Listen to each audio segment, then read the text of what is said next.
mine.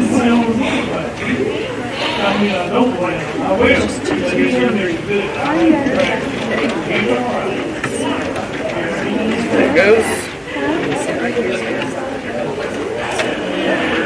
Share. Real share.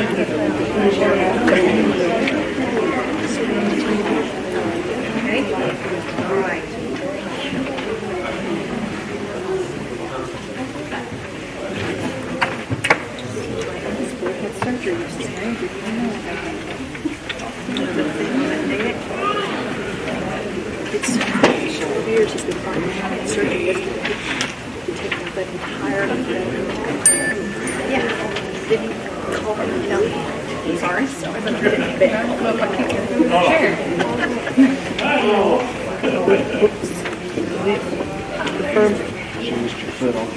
Sorry, I messed up. You good?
Welcome to our Veterans Day program. We are honored that you have chosen to join us on this day of recognition and remembrance for our veterans and current servicemen and women. This year, our elementary students have focused on learning about the history of the American flag, and the meaning of the stars, stripes, and colors. We hope that you enjoy our program. Now please stand and join us in the singing of the national anthem.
We'll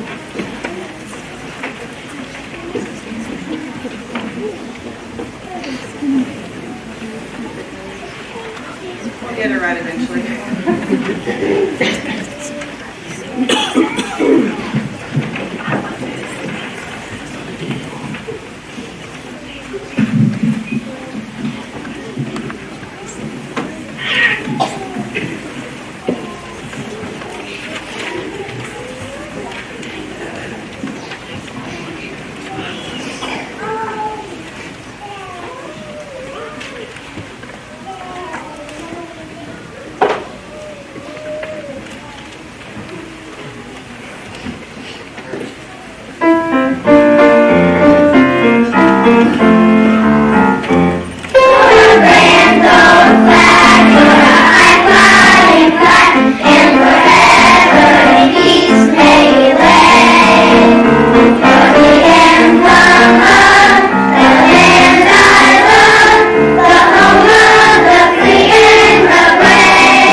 America,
America.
Good morning. My name is Jenna Thomas, and I am the president of the Arnett Beta Club. We would like to pay a tribute to a graduate of Arnett High School who gave his life fighting for our country during World War II. We were able to do this with the help of Wanda Hannon, who provided us a researched compilation of the life and service of her brother-in-law, Roy Eldon Hannon. I want you to think back to your high school graduation, or in my case, ponder your upcoming commencement ceremony and consider your feelings on that day. You may have felt excitement, a little sadness or anxiety about the next step, or pure joy and elation to be moving out on your own. Roy Hannon graduated from Arnett High School in 1942 during the thick of World War II. The emotions you felt at your high school graduation may have been, but for most of us, more than likely were not, the same caliber as the graduating class of 1942. Wanda Hannon's sister was in Roy's graduating class, and Wanda remembers her sister crying the evening of her graduation and saying that several of the boys in her class were leaving that night for the service. She recalls it was a sad time, it was an exciting time, and it was a time that was changing the destiny of that group of young boys. Roy Hannon wasn't actually among the group of young men leaving to go to the military at that time.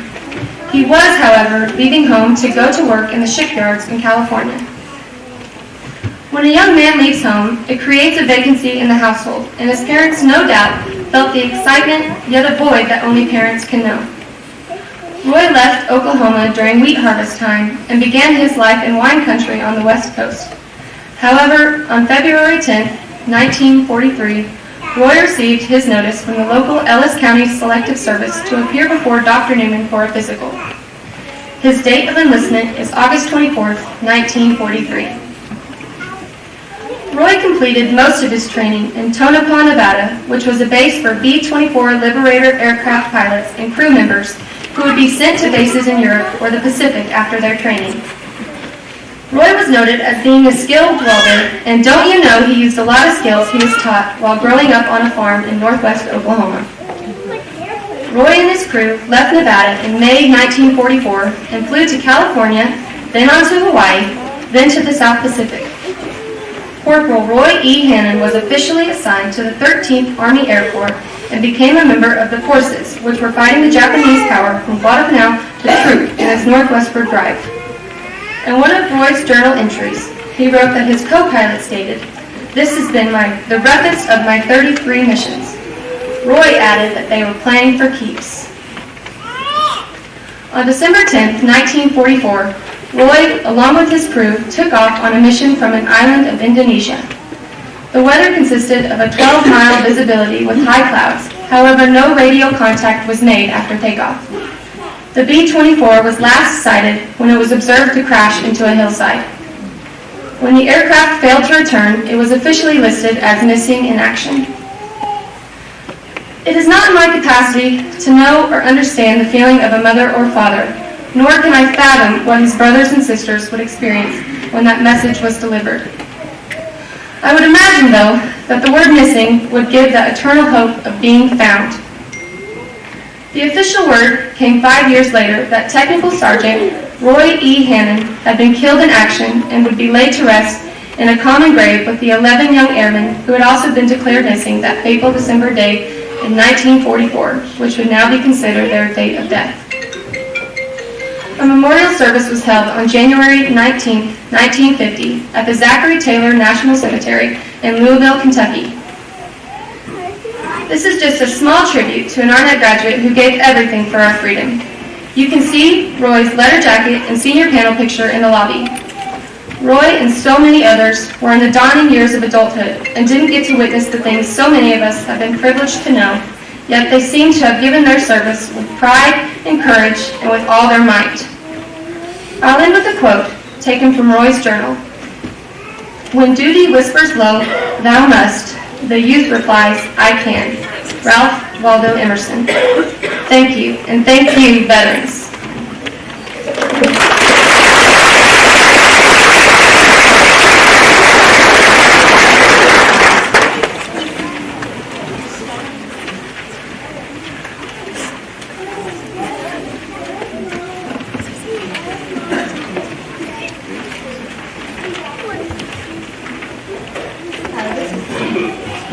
There we are. This is that time where all of our students really love this, and so do us teachers, where we get to meet the veterans. And so if you're able, we would love for you to come up here and stand. If you need a chair, we can provide a chair for you. We would love for you to come up here and stand in the front, if you don't mind.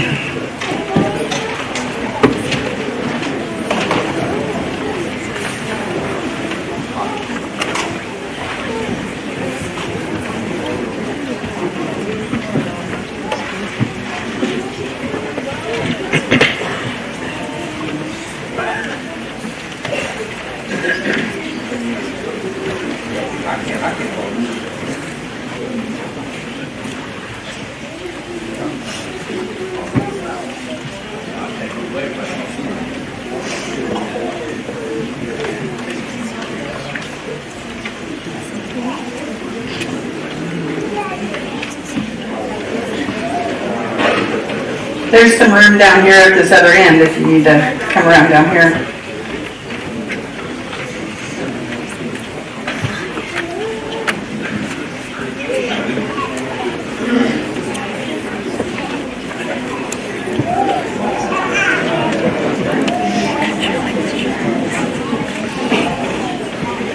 Wow, this is amazing. Let's give them a round of applause.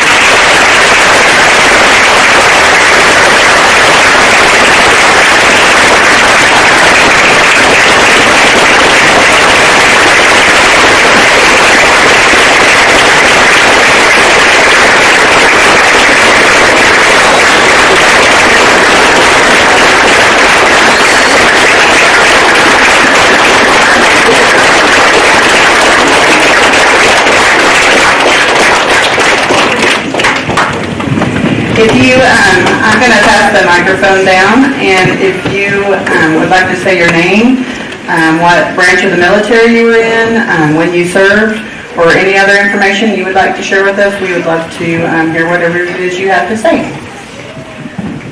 You first? Sure. I'm Jim Shane Hoss from up north, I guess you'd say here, from Shattuck. I know you won't believe me because I look so young, but I actually was in the service during the Vietnam War. So I was in the Air Force from 19... Hang it down, Nikki. I was in the U.S. Air Force from 1968 to 1972 in a unit called the Strategic Air Command. A division was 1st Combat Evaluation Group, and we conducted a lot of the aerial bombing and stuff in a secret war. If it's maybe somebody's thought to publish it in the country of North Vietnam and Laos.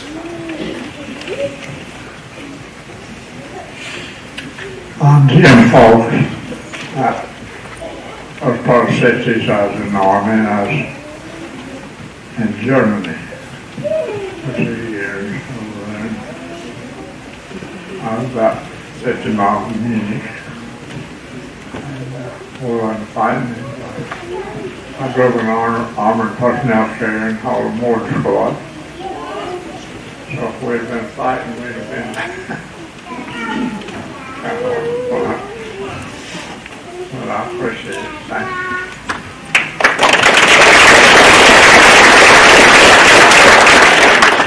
I'm Ted Kimling from Barnett.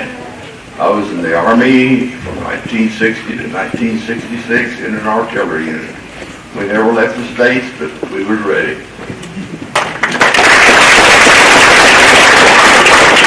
Larry Solly, United States Navy, Vietnam War, 1966 through 1970.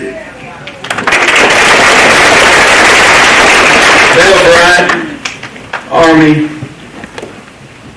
1952 to 54, 14 months in Korea, 7 months on the front line.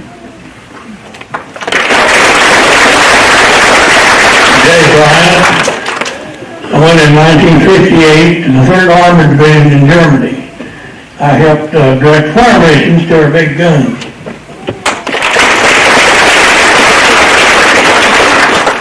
I'm Ronald Miller from Arnett. I went in 1952 and spent 2 years riding the service craft around in Korea. We hauled the Admiral around on our ship. He had a helicopter he could come and go, but he never offered me a ride on it. And then I finished up the Korean War, and I came back to the States, went to New London, Connecticut submarine service, and spent 2 years riding the submarine around up there. And one little occasion I remember well, we were playing war games out on the East Coast late at night, and we would run along a periscope depth, which is 32-footer. And there was a destroyer decided he would come across our sail. Now, a submarine is a long cigar-looking thing with a sail right in the middle of it. And he ran right through our sail, maybe left a V. And it didn't get anybody in trouble, but it knocked a few of them in the floor. And I stayed till 1956, December 56. I came back to good Arnett. Thank you.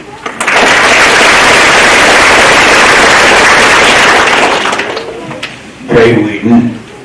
I grew up out in that Harmon country. A few days ago, somebody asked me, said, you lived out here all your life? And I said, I like a few days yet. In the summer of 1958, got a letter in the mail that said, my friends and neighbors would like for you to serve a little time to help protect them.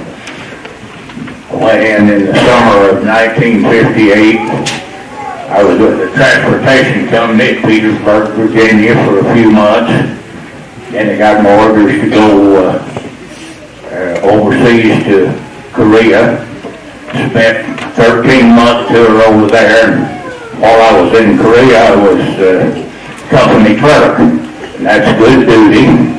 Got to eat in officer's mess, and you had a lot of privileges of being company clerk.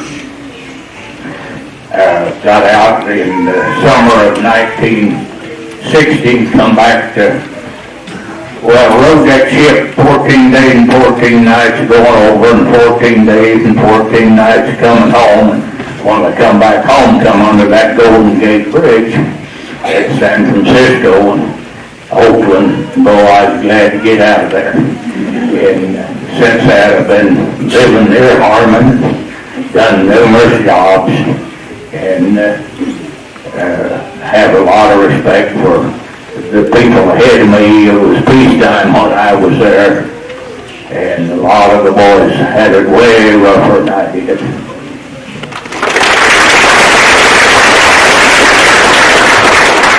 A.K. Stewart, U.S. Navy, 60-66.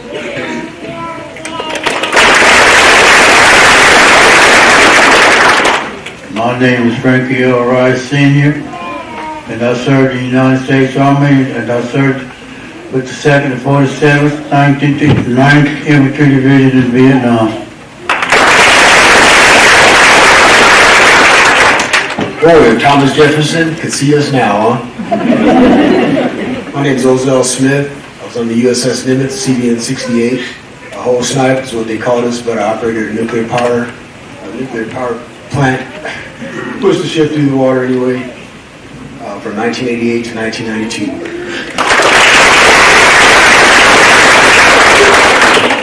I'm Gary Kolar from down around Hendrick, which that's south of here, 2.5 hours. And I proposed for my little lady that's still with me. She said, marry me and get me out of this town. So I did, and I got over to Germany, and I went over and took her over there, and she says, I didn't mean this far. 1970, 72. I won.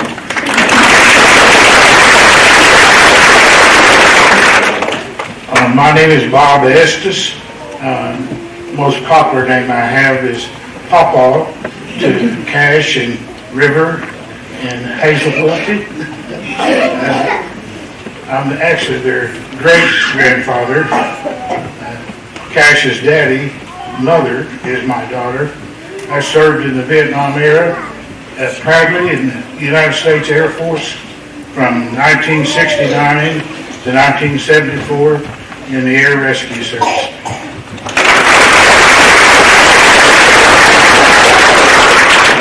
Roger Havercott served in the U.S. Army in Korea in 1962. Jeff Lanham, United States Army from 1990 to 1996.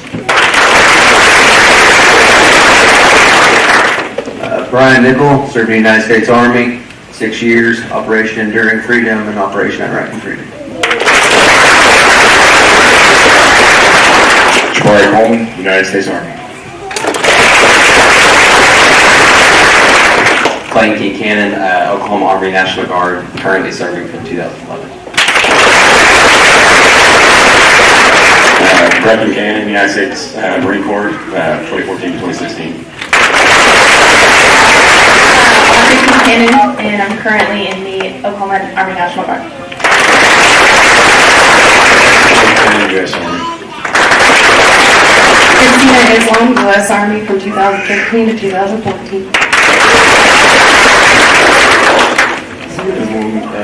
U.S. Army, 2013 to 2017. Kurt Ham, United States Marine Corps, 2011 to 2014. Ross Gaspard, I was in the National Guard from 2006 to 2013. Deployed to Iraq in 2007 and Afghanistan in 2011.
I'm not sure if we had enough certificates.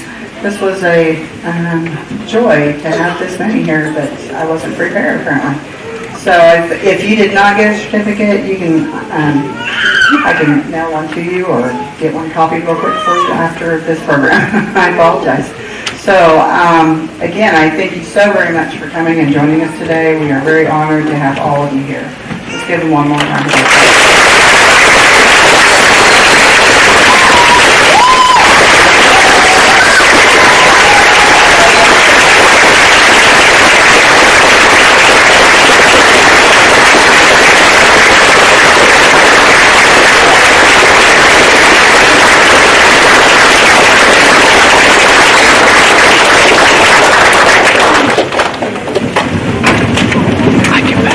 You may be seated.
What does the American flag mean to you?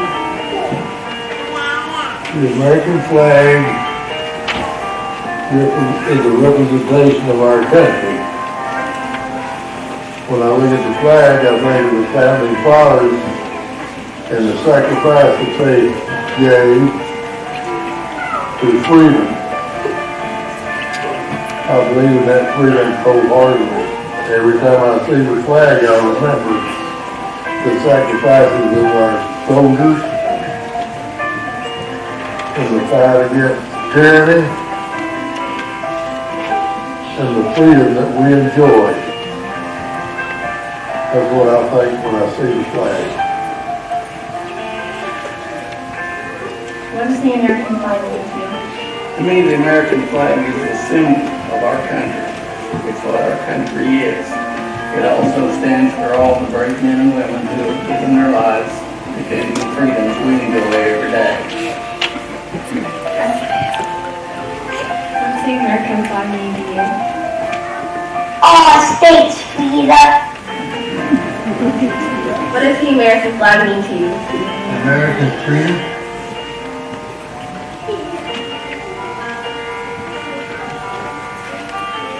What does the American flag mean to you? For us to live in the United States and have freedom so we can have a happy life on earth.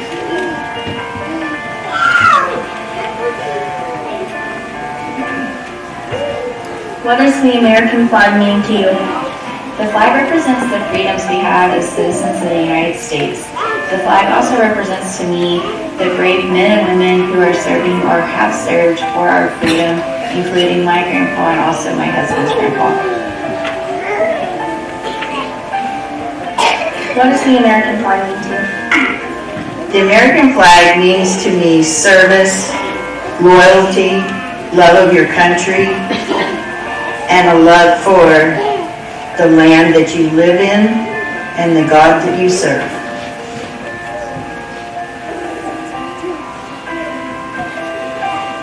What does the American flag mean to you? The flag means safety to me, knowing we are protected by many. It means strength, knowing we are a strong force. Freedom, bravery, and strength is how I see the flag. What does the American flag mean to you? Freedom.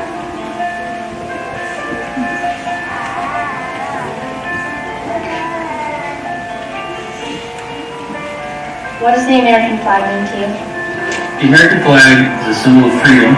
It is something that, as a veteran, I look at as something that we can see, and as far as the civilians can see at the same time. I know a lot of times when you're overseas, you're fighting for the American flag, and that stands for your family back home, your friends back home, all the freedoms that you have as an American.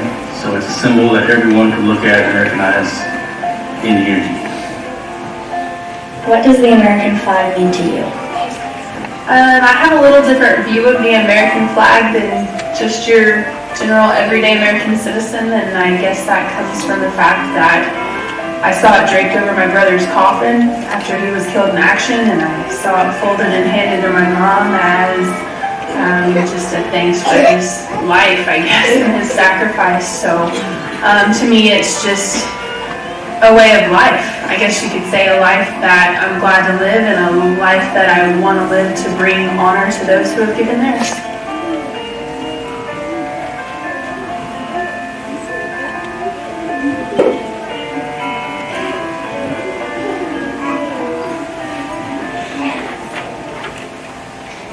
Thank you, veterans.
Across our nation, you can see our great flag wave.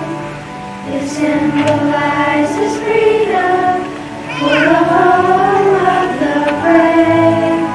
With our hands upon our hearts, we will honor it each day.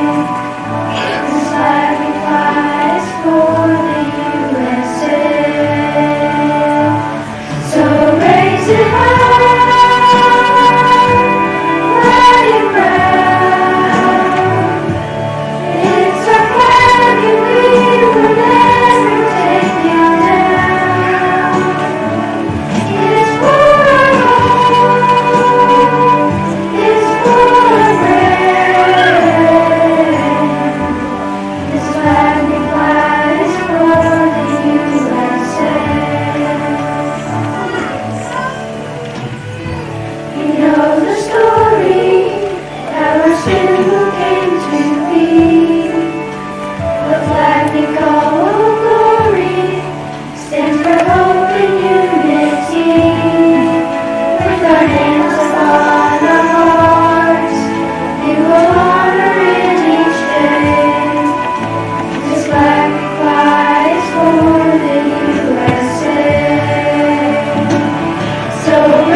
Thank you for allowing me to be here again today. I'm Linda Latta from the Ellis County Extension Office, along with our Ellis County 4-H members. And I have a group that sews for me every year, and they make Quilts of Valor. And this is a community service project of our Ellis County 4-H program. And these young ladies have dedicated hours to sewing these quilts together to present to our veterans today. So if I could have Raya and Josie and Rainey Latta and Lana Greer come forward, please. As they're coming up, let's go ahead and get the top quilt out. Today we'll be making a special presentation, but first I want to tell you about the Quilts of Valor. It was started in 2003 by Catherine Roberts, and that's when her son was deployed to Iraq. Since that time, I just checked yesterday, and over 777,000 Quilts of Valors have been presented across our nation. That's up almost 100,000 from where it was last year when I did this. And these are this is a mission to honor our service members and veterans who have been touched by war with comforting and healing quilts of valor. This quilt is an expression of gratitude meant to thank and comfort you. We honor you for leaving all you held dear to serve, whether it was in time of crisis or in time of peace. This quilt of valor says thank you for your service and valor in serving our great nation. If I could please have Ron Miller come up, and just you can stand right down there, Ron. I'm going to go ahead and read. Ron served his country in the Korean War, enlisting on January 7th, 1952, into the Navy as a seaman. Aboard the USS Eldorado ACG-11, Ron was a radio man from 1952 to 1954. He was responsible for transmitting and receiving radio signals and processing all forms of telecommunications through various transmission media aboard the ship. In other words, he typed out what was coming in on Morse code. He told me his fingers were typing while his ears were listening. As a flagship, he transported the admiral to check on the ships of the fleet. And in 1954, Ron went to New London, Connecticut for 2 years off of the East Coast, where he would train in war games. And you stole my light here. You've already told your stories to him. But he did say that it knocked some of the sailors out of their beds that night. But it did knock him out of his bed. He also shared while he was stationed in Yokosuka, Japan, he and 2 other sailors on Liberty Pass rented bikes to ride up the mountains and explore this area. As they made their way back down the mountain, he just went ahead and rode his bike all the way down the dock and off of the end of the dock. Into the water, clothes and all. The next day, the owner of the bike came for a visit, and Ron ended up having to pay for that bike that was still in the water. Ron was honorably discharged on December 15th, 1954. He received the Korean Service Medal. So ladies, if you'll fold the quilt in half, please. And Ron, if you'll step forward and turn and face the audience, please. Halfway this way, please. Yes. Ron, you walk down, please. Ron, on behalf of the Quilts of Valor, welcome home, and thank you for allowing us to recognize you.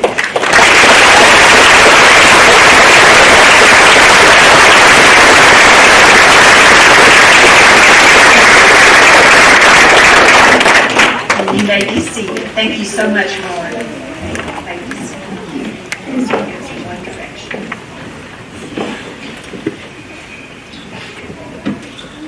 And while they're getting that quilt ready, I'm going to go ahead and start with my next recipient this year. If I could have Jay Bryant please come forward and just stand and face the audience. Jay was drafted into the military, into the 3rd Armored Division of the Army in 1958 after the Korean War. Jay was a corporal stationed at the United States Army based in base located in Glenhausen, Germany, and he was there for 18 months. Then, Jay was drafted again in 1961 to the Texas National Guard to build up manpower during the Berlin conflict. He was stationed at Fort Polk, Louisiana in the 49th Armor Division from Texas for 11 months. He drove a Hollister truck, which he told me carried the big guns. It had the shells for the big guns. Jay was honorably discharged in March of 1962, and this story really touched me. Jay shared that while he was in Germany, at Christmas, him and 3 other GIs volunteered for a local orphanage, and they each hosted a child back to the base for that day. They set up a Christmas tree, they fed the children in the mess hall, and they shared the Christmas spirit for a day. Jay's child was about 4 or 5 years old. Can you imagine the impact that he had on that child's life? On behalf of the Quilts of Valor, ladies, you'll fold it in half, please. On behalf of the Quilts of Valor, Jay, welcome home, and thank you for allowing us to recognize you.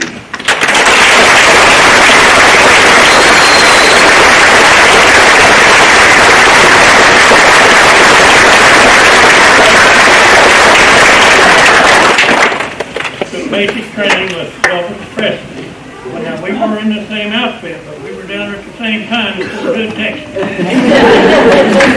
didn't make me very famous, but That's wonderful. Thank you to our medical school for allowing us to do this, and veterans, enjoy your quilts. it was pretty interesting.